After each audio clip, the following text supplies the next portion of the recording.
DJ अरे sound बढ़ा दा बनारस से आइल बा फायरा सपनवा तो के नचाई ऑर्केस्ट्रा में लेकी तू छा जाइब पूरा मेला में डीजे पे बजे जब तेरा नाम के गाना झूमी सभे लोग हो जाए दीवाना।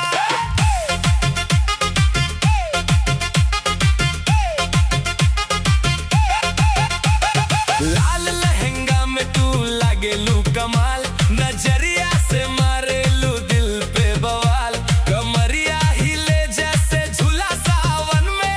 देख के तोहरा पगला जाला जवान में स्टेज पे आवस जब तू ठुमका लगावे लाइटवा भी तेहरा पे ही चमकावे सब छोरा बोले वाह क्या अदाएं तू ही तो स्टार बाड़ू आज के रात में सपनों तो के नचाई ऑर्केस्ट्रा में लेकी तू छा जाइब पूरा मेला में डीजे पे बजे जब तेरा नाम के गाना झूमी सभे लोग हो जाए दीवाना। DJ base drop it DJ base drop it DJ base drop it DJ base अरे नाच नाच नाच नाच गोर गोर गाल होठ लाल गुलाबी देख के तोहरा हो जाला खराबी घूमे जब तू बन के बिजलिया हिल जाला पूरा स्टेज के गलिया फुल ऑन मस्ती फुल टाइट नजारा रात भर चली आज प्रोग्राम हमारा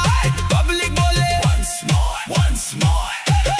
हेरा बिना ना लागे ई शो में जोर सपनों तो के नचाई ऑर्केस्ट्रा में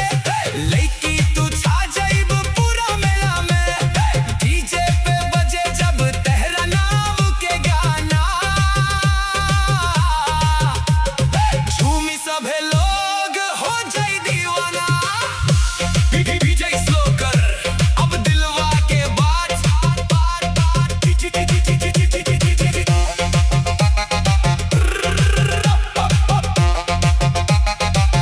तू साथ रहता हर रात बन जाला फेस्ट तेरा बिना लागे सब कुछ वेस्ट सपनों में ना अब सच में आजा